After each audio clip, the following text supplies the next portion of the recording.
Hello all, welcome back to our channel. So students, ఈ వీడియోలో తెలుగుకి సంబంధించిన క్విక్ రివిజన్ లాంటి వీడియో అనేది ఇది. సో 4th సెమిస్టర్ ఏ ఇయర్ అయినా కూడా బీకామ్, బీఎస్సీ, బీబీఏ ఏ స్ట్రీమ్ అయినా కూడా ఈ వీడియో అనేది చూడొచ్చు. ఓకేనా? So let's get in to the video students. Students, మీకు ప్రాచీన పద్య భాగంలో మొత్తం 3 లెసన్లు ఉంటాయి. ఏంటా లెసన్స్ అని అంటే, ఒకటి నారద గానమాత్సర్యం, నెక్స్ట్ వాగ్దాన భంగం, 3వ లెసన్ వచ్చేసి నరసింహ శతకం. సో ఈ 3 లెసన్లు మీకు ప్రాచీన పద్య భాగంలో ఉంటాయి. ఆధునిక పద్య భాగంలో మీకు మళ్ళీ 3 లెసన్లు ఉంటాయి. ఏంటా 3 లెసన్లు అంటే, నరుడా నేను, ఆర్తగీర్తం, దేవరకొండ దుర్గం. ఈ 3 లెసన్లు ఇక్కడ ఉంటాయి అన్నమాట. నెక్స్ట్ 3rd వన్ వచన విభాగంలో అర్ధరాత్రి అరుణోదయం, సివి బ్రౌన్ సాహిత్య సేవ, మన గ్రామ నామాలు, నివురు తొరిగిన నిప్పు, కొండల మల్లెలు. సో ఈ 5 లెసన్లు వచన విభాగంలో నుంచి మీకైతే ఉన్నాయన్నమాట. ఓకేనా స్టూడెంట్స్? సో ఫస్ట్ మీకు నారద గానమాత్సర్యం నుంచి ఇంపార్టెంట్ పద్యాలు అనేది నేను చెప్పడం జరుగుతుంది. సో ఇంపార్టెంట్ పద్యాలు చెప్పినాక ఏమేమి నేర్చుకోవాలనేది నేను చెప్తాను. ఓకేనా? సో ఫస్ట్ మీరు ఎక్కువగా సమ్మరీస్ మీద కాన్సన్ట్రేట్ చేయండి అమ్మా. ఇంపార్టెంట్ పద్యాలు నేను ఆల్రెడీ మన ఇంపార్టెంట్ క్వశ్చన్స్ వీడియోలో ఏమేం పద్యాలు నేర్చుకోవాలి అనేది నేను చెప్పాను. సందర్భ సహిత వాక్యాలు కానివ్వండి, అండ్ ఇంకొకటి పోయమ్స్ కానివ్వండి. సో అవి నేర్చుకుంటే సరిపోతుంది. ఏంటి గానమాత్సర్యం లెసన్ అంటే, ఒక రోజున విష్ణుమూర్తి నిండు కొలువు తీర్చుకున్నాడు. బ్రహ్మద దేవతలు, మునీంద్రులు ఆయన సేవిస్తున్నారు. అప్పుడు నేను తంబురుడి మొదలైన వారు అక్కడికి వెళ్ళాము. విష్ణుమూర్తి అపరసాల నాట్యాలు చూస్తున్నాడు. లక్ష్మీదేవి చెలికత్తెలతో ఉద్యానవనం నుండి మహావైభోగంతో విష్ణుమూర్తి సభాభవానికి బయలుదేరింది. వేత్ర హస్తాలు వచ్చి సభలో వారిని అందరినీ బెత్తాలతో బాదారు. అంటే ఇక్కడ మీకు విష్ణుమూర్తి, లక్ష్మీదేవి నుంచి ఒక చరిత్ర అనేది ఉంటుంది. సో అది మీరు యాస్టీస్గా కొంచెం గుర్తుపెట్టుకొని నేర్చుకోవాల్సింది ఉంటుందిమా. సో ఈ నారద గానమాత్సర్యం అనే లెసన్ పింగిలి సూరన్న అనే కవి రాశారు. సో పింగిలి సూరన్న నుంచి కంపల్సరీగా మీరు కవిపరిచయం వచ్చే ఛాన్స్ ఉంది కాబట్టి మీరు అది కంపల్సరీగా నేర్చుకోండి. ఓకేనా? తుంబురుడు బండారము వెళ్ళి ఆయన వరకు, అంటే తుంబురుడికి, విష్ణుమూర్తికి, లక్ష్మీదేవికి, నారదుడి, ఇట్లాంటి అన్నిట్లో ఒక సిచ్యువేషన్ ఉంటుంది. ఆ సిచ్యువేషన్ని మీరు హైలైట్ చేస్తూ ఎగ్జామ్లో రాయాలి కంపల్సరీగా. సో నారద గానమాత్సర్యం నుంచి మీరు బెటర్ పోయం నేర్చుకోండి. ఎస్ఏ రైటింగ్ కొంచెం డిఫికల్ట్గా ఉంటుంది కాబట్టి నేర్చుకోవాల్సిన అవసరం లేదు. వాగ్దాన భంగం నుంచి కంపల్సరీగా ఒక ఏమంటారు ఎస్ఏ ఆన్సర్ ఉంటుందన్నమాట. ఏముంటుంది అని అంటే, వాగ్దాన భంగంలో ఏముంటుంది అని అంటే, సుభద్ర కన్నులు ఎరుపెక్కాయి, ఆమె మనసులో వాక్యుత పెరిగింది, చెక్కిలిపై నుండి చెమట జారుతోంది, ఓర్పు నశించింది, బలరామునిపై కోపం పెరిగింది, కోపంతో కూడిన భయంకరమైన ముఖంతో ఆమె శ్రీకృష్ణుని వద్దకు వచ్చి ఇలా చెప్పింది. సో సుభద్ర ఎట్లా ఏమంటారు తన మనోభావాలను ఎట్లా వ్యక్తం చేసింది అనేది చెప్తుంది. మీ అన్న అన్యాయంగా తన కూతురును ఇతరులకు ఇవ్వవచ్చునా? ఈనాటితో మీకు పాండవులకు బాంధవ్యం తెగిపోయింది. మొదట మా మగవారు, మీరు స్నేహితులు, బంధువులు, అందువలన నన్ను ఇక్కడ నుండి అంటే చాలా పెద్ద అంటే పాండవులకి మళ్ళీ ఇక్కడ ఉన్న లెసన్స్ అనేది ఉంటాయి కదా. సో దీన్ని హైలైట్ చేస్తూ మీరు రాయాలన్నమాట. ఓకేనా? సో ఇక్కడ మీరు ఇక్కడ ఎవరైతే ఉన్నారో సుభద్ర పాత్ర చాలా ఇంపార్టెంట్ అనమాట ఈ లెసన్లో. సుభద్రది ఒకటి ఇంపార్టెంట్, అండ్ కృష్ణుడు సుభద్రతో ఏమని మాట్లాడినాడు అనేది కూడా ఇంపార్టెంట్. ఓకేనా? సో ఈ 2 పాయింట్ని హైలైట్ చేసుకుంటూ ఎట్లాంటి క్వశ్చన్ వచ్చినా ఈ 2 పాయింట్లు హైలైట్ చేసుకుంటూ రాయాలి. అండ్ కృష్ణుడు బలరామునితో పలికిన పలుకులు, అంటే తను బలరామునితో ఎట్లా మాట్లాడినారు అనేది ఇంపార్టెంట్. ఈ పీడిఎఫ్ ఆల్రెడీ నేను టెలిగ్రామ్ గ్రూప్లో పెట్టానమ్మా. సో టెలిగ్రామ్ గ్రూప్లో ఎవరైతే లేదో అందులో జాయిన్ అవ్వండి, బికాస్ నోట్స్ పీడిఎఫ్స్ అని టెలిగ్రామ్ గ్రూప్లో అప్లోడ్ చేస్తాను. అండ్ టెలిగ్రామ్ గ్రూప్ అనేది description as well as comment బాక్స్లో పిన్డ్ కమెంట్ లాగా ఉంటుంది, చూడండి. ఓకేనా? సో ఎట్లాంటి క్వశ్చన్ వచ్చినా ఒకటి ఆన్సర్. నెక్స్ట్ లెసన్ వచ్చేసి మీకు నరసింహ శతకం ఉంటుంది. సో నరసింహ శతకం was written by Dharmapuri Sheshappa అనే కవి రిటర్న్ చేసినారు. సో ఈయన గురించి మీరు 2-3 లైన్లు అయితే కంపల్సరీగా నేర్చుకోవాల్సిందే. సో ఇందులో నరసింహ శతకము నుంచి ఒక ఎస్ఏ ఆన్సర్ వచ్చే ఛాన్స్ అనేది ఉంటుంది. సో ఎస్ఏ ఆన్సర్ ఎట్లా రాయాలని అంటే పాయింట్స్ వైజ్గానన్నా రాయొచ్చు. అంటే నరసింహ శతకము భక్త కోటి పరవంశన ఒక వైభోగాన్ని ప్రదర్శించిన సందర్శనము. నరసింహ కథలు అని విని ఆనందింప పొందిన స్వామి పూజను చూసి, అంటే నరసింహస్వామి గురించి కథల గురించి, ఓకే, ఆయన యొక్క సేవల గురించి ఈ లెసన్లో ఉంటుంది. సో మనకు తెలుసు కదా నరసింహస్వామి ఏమేమి చేసినాడో.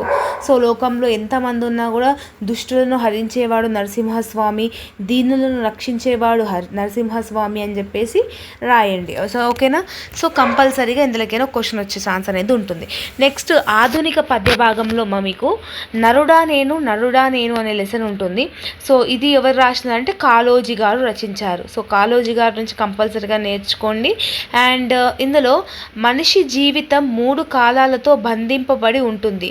మనిషి భూత, వర్తమాన, భవిష్యత్ అంటే ప్రజెంట్, పాస్ట్, ఫ్యూచర్ అనే ఒక 3 అంశాల మీద తన లైఫ్ అనేది ఉంటుంది. అంటే పాత విషయాలు ఎలా ఉంటున్నాయి, ప్రజెంట్ ఇప్పుడు ఎలా ఉంటుంది, వర్తమానం అంటే ప్రజెంట్, అండ్ భవిష్యత్తులో ఎలా ఉండాలి అనేది మనిషి ఉన్నదానితో సంతృప్తి పడగలేక. ఇది చాలా easy lesson and generalize lesson, ఒక మనిషి గురించి ఉంటుంది. సో ఎవరైతే నేర్చుకోవాలనుకుంటున్నారో నరుడా నేను లెసన్ అనేది నేర్చుకోవచ్చు. సో ఒక్కసారి మీరు చదివేసినారు అనుకోండి, రిమైనింగ్ అంతా మీరు ఓన్గా సారాంశం అనేది రాసేయచ్చు. ఓకేనా. ఇందులో కూడా ఎట్లాంటి క్వశ్చన్ వచ్చినా కూడా summary is the answer. Next ఆర్తగీర్తం దేవరకొండ దుర్గం నుండి తిలక్ గారు రచించినారు. దేవరకొండ అనే కవి రచించినాడు. సో ఆర్తగీర్తం నుంచి ఆ కవి గురించి కొంచెం రాయండి. యాజ్ వెల్ యాజ్ పాఠ్యభాగంకి వచ్చేసరికి ప్రసిద్ధి పొందిన తిలక్ వచన గేయంలో ఆర్తగీర్తం ఒకటి. అంటే ఆర్తగీతంలోనే మనకు తెలుస్తుంది దుఃఖము, వేదన నిండిపోయిన లోకానికి చూసిన కవి గుండెల్లో ఉబికి వచ్చిన ఆర్తగీర్తమే ఈ ఆర్తగీర్తం. అంటే దుఃఖము, వేదన అంటే ప్రజలు పడిన కష్టాలు, వాళ్ళని అవన్నీ చూసి తనలో ఉన్న ఉద్వేగాలను ఆవేశించి మొత్తం గేయంలో చూపించేదే ఈ ఆర్తగీర్తం లెసన్. సో ఇది ఒక దేశం గురించి ఉంటుంది. ఆర్తగీర్తం బాల గంగాధర్ తిలక్ వెలువరించిన ఆర్తి ఏంటి, తను ఏం కోరుకుంటున్నారు అనేదనంటే, ఇక్కడ ఏమంటున్నాడు, తిలక్ తాను దీనుల కన్నీరు చూచి కరిగిన పాటను అన్నాడు. దీనుల బాధను చూచి సిగ్గుతో చనిపోవాలని దుఃఖాన్ని తాను కాపాడితనాయనంటే, దీనులు అంటే పేదవాళ్ళు చూసి తను పడిన కష్టాల గురించి ఉంటుంది. సో ఇది ఈజీ లెసన్. దేవరకొండ దుర్గం ముకురాల రామారెడ్డి గారు రచించారు. సో ఈ లెసన్ కొంచెం డిఫికల్ట్గా ఉంటుంది. సో ఈ లెసన్ మీరు స్కిప్ చేయొచ్చు. ఈ లెసన్ దేని గురించి ఉంటుందంటే, నల్గొండ జిల్లా దేవరకొండ వేసిన గిరి దుర్గం, అంటే ఒక దుర్గం అనే ప్లేస్ అనేది ఒకటి ఉంటుంది.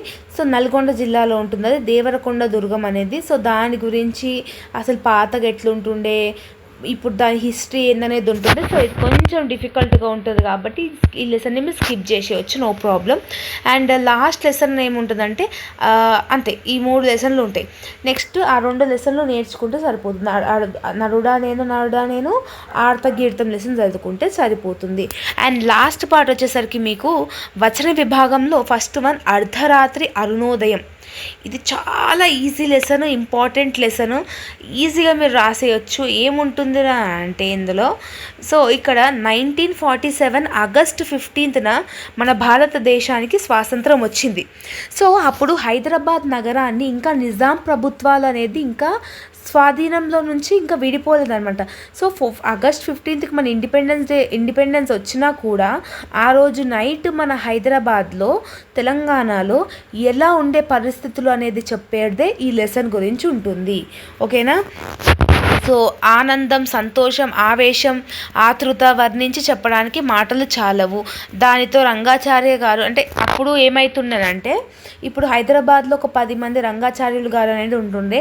అప్పుడు నిజాం ప్రభుత్వం ఇంకా ఉంటుండే కాబట్టి, రాజులు ఇంకా ఉండేటారు కాబట్టి, అప్పుడు సాటుగా లైబ్రరీకి పోయి ఒక చిన్న దీపంతం పెట్టుకొని ఈ స్వాతంత్రం అనేది సెలబ్రేట్ చేసుకున్నారు. ఎందుకంటే అప్పట్లో ఇంకా వచ్చినా కూడా అప్పుడు నిజాం ప్రభుత్వాలకు తెలిస్తే చంపేస్తారు కదా.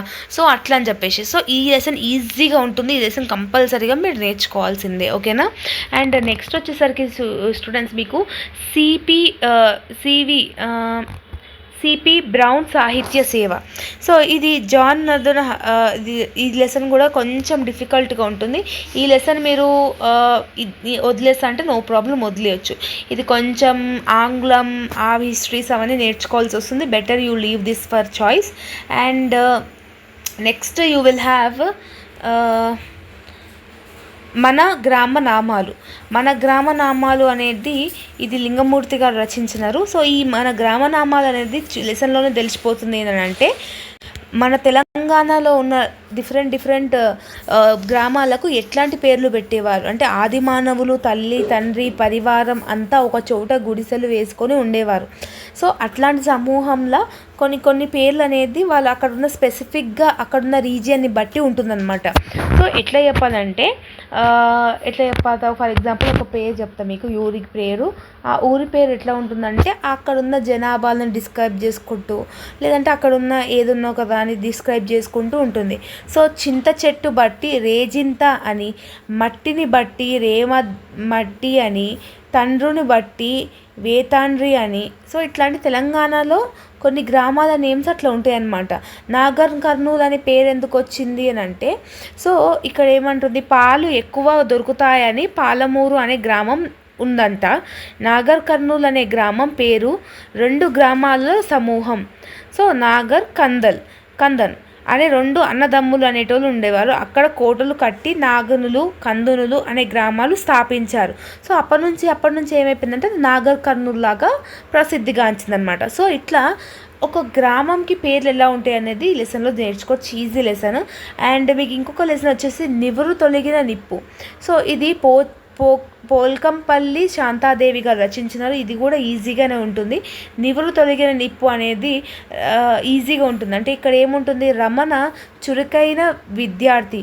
అతడు తామారమ్మ అనే పేదరాలి కొడుకు. రమణ తండ్రి రమణ 7 వయసులోనే చనిపోయాడు. తామారమ్మ కొడుకు రమణితో అంటే ఇక్కడ కొంచెం ఏముంటుంది అంటే స్టోరీ టైప్ ఉంటుంది. ఎట్లా ఉంటుంది, సో ఇక్కడ ఒక బాబు ఒక వాళ్ళ మమ్మీ ఉంటారు. సో వాళ్ళ డాడీ ఆల్రెడీ చనిపోతారు. అప్పుడు ఆ కొడుకు అనేది చాలా ఇంటెలిజెంట్ పర్సన్ అనమాట. ఆ ఇంటెలిజెంట్ పర్సన్ చదువుకోనికే ఫీజులకి కట్టనీకే తన తల్లి దగ్గర స్తోమత లేదు. సో అట్లాంటప్పుడు తన ఫ్రెండ్ అయిన ఒక క్లాస్మేట్ ఆమెని అడుగుతుంది. సో తను ఏమంటుంది అని అంటే, నా దగ్గర పైసలు లేవు, సో ఇప్పుడు నేను ఇవ్వాలనుకోవట్లేదు అని అంటుంది. సో లాస్ట్కి ఏమంటారు, దానితో ఎప్పుడు వెళ్ళని తాగారమ్మ సిగ్గు విడిచి కొడుకు రమణ ఫీజు కోసం సాయం అడగటానికి తన తోటి ఉద్యోగిరాలైన శారదమ్మ ఇంటికి వెళ్తుంది. తాను వచ్చిన పని చెప్తుంది. సాయం చేయమని అడిగితే శారదమ్మ తన దగ్గర డబ్బులు లేదంటుంది. శారదమ్మ ఇంట్లో తాత్కాలికంగా నివాసం ఉంటున్న ఆమె పెద్దమ్మ ముసలివాడ తాయారమ్మ బాధకు గుండె కరిగి తన కంటి ఆపరేషన్ కోసం దాచిన మొత్తంలో 100 తీసి తాయారమ్మకి ఇప్పించింది. రమణ సాయంత్రం వెళ్ళి శారదమ్మ పెద్దమ్మ కృతజ్ఞతలు చెప్పారు. సో అట్లా తన ఆపరేషన్ కోసం దాచుకున్న డబ్బుని ఇట్లా ఈ బాబుకి ఇచ్చినప్పుడు ఏమవుతుంది అంటే, ఈ బాబు మంచిగా చదువుకొని కలెక్టర్ అయ్యి ఆ ముసలావిడ ఎవరైతే పైసలు ఇచ్చిందో తనకి కంటి ఆపరేషన్ చేసి తనను కూడా తీసుకొని వెళ్ళిపోతాడు. ఇది స్టోరీ ఉంటుంది. ఇది కూడా చాలా easy lesson, simple lesson. You can easily score good marks. And the last lesson of Telugu ఏంటంటే కొండమల్లెలు. ఓకే స్టూడెంట్స్, సో కొండమల్లెలు అనేది ఇల్లిందుల సరస్వతి దేవి గారు రచించినారు. సో ఇది కూడా ఈజీ అనమాట. ఏముంటుందని అంటే, 2 భార్యాభర్తలు ఉంటారనమాట ఇందులో. సో వాడి పేరు ఏంటంటే గరువడు పోచాలు అంటే గరువడు పోచాలు అనేది కపుల్స్ నేమ్స్ అనమాట. సో ఈ లెసన్ చాలా ఈజీగా ఉంటుంది. ఈజీగా ఒక్కసారి మీరు వింటే ఓన్గా రాసేయచ్చు, జస్ట్ నేమ్స్ గుర్తు పెట్టుకోవాలి అంతే. సో ఇక్కడ దంపతులు ఉండేవాడు. 2వ జంట కూడా ఉంటాయి, అంటే ఇంకొక కపుల్స్ కూడా ఉండేవాళ్ళు. వాళ్ళ పేర్లు శివనాథం శకుంతల దంపతులు. గరువుడ పోచాలు ఒక రోజు కాయ కష్టం చేసి కడుపు నింపుకుంటూ ఉంటారు. ఈ 2 జంట దాంపత్యం జీవనంలో సుఖదుఖాలు ఈ కథలో ప్రాధాన్య విషయము. శివనాథం చిన్న ఉద్యోగి. ఇతడు సున్నిత మనస్కుడు, మంచి భావకుడు. ఇతని భార్య శకుంతల నిత్యం అసంతృప్తి మనస్తాపంతో ఇతరులను పోల్చుకుంటూ కుటుంబం కలహాలు పుస్తకాలు కారణం అవుతుంది. సో ఇక్కడ సెకండ్ కపుల్ ఎవరైతే శివనాథం శకుంతల ఉన్నారో, శివనాథం చాలా మంచోడు అనమాట, ఇన్నోసెంట్ గాయ్, మంచి పర్సనాలిటీ అట్లా ఉంటుండే. కానీ శకుంతల ఏముంటుందంటే తనకు ఎంత ఉన్నా కూడా ఆ ఆశ అనేది పోయి. సో గరువుడు పోచాలు కుటుంబంతో శివనాథునికి అనుబంధం ఏర్పడింది. శివనాథం ఈ దంపతులను ఎంతో, వీళ్ళ దంపతులను చూసి మా భార్య కూడా ఇలా ఉంటే ఎంత బాగుండునో అనేసి ఒక ఫీలింగ్తోనే ఉంటాడనమాట. సో ఈ లెసన్ కూడా మీరు ఈజీగా రాసేయచ్చమ్మా. సో ఈజీ లెసన్, ఇద్దరు కపుల్స్ మధ్యలో ఉంటారు కాబట్టి, సో ఒక సినిమా స్టోరీ లాగా ఉంటుంది కాబట్టి మీరు ఈజీగా రాయచ్చు. ఈ 4th సెమిస్టర్లో ఎటువంటి గ్రామర్ అనేది మీకు ఉండదు, అన్ని ఈ లెసన్సే ఉంటుంది. పార్ట్ ఏలో 6 క్వశ్చన్లు ఇచ్చి 4 క్వశ్చన్లు రాయమంటారు. పార్ట్ బిలో 4కి 4 క్వశ్చన్స్ ఇచ్చి ఒక్కొక్క క్వశ్చన్ 15 మార్కులు ఉంటుంది. సో 15 మార్కులకు మీరు minimum 4 sides, 1 front and back, 4 sides అనే 2 పేజెస్ అని కంపల్సరీగా రాయాలి. ఇది తెలుగు సబ్జెక్ట్కి వచ్చిన సంబంధించిన వీడియో, క్విక్ రివిజన్ అనుకోండి. సో ఇందులో ఏమైనా డౌట్స్ ఉంటే మీరు కమెంట్ సెక్షన్లో కమెంట్ చేయొచ్చు. And if you like this video then do like, share, comment and subscribe to our channel and share with all your friends. చూడండి ఇప్పుడు టైము 12:20 అవుతుంది. సో అయినా కూడా మీకోసం ఇంత కష్టపడుతున్నా కాబట్టి, do you think, if you think that this channel is worthy అనిపిస్తే subscribe చేసుకోండి. జల్దీ 50K కంప్లీట్ చేసేసేయండి ఎగ్జామ్స్ అయ్యే లోపల. You will feel happy, I will feel happy, everybody will be happy. So see you all in next video. All the very best for your examination as well as the preparation, students. See you all in next video. Bye bye.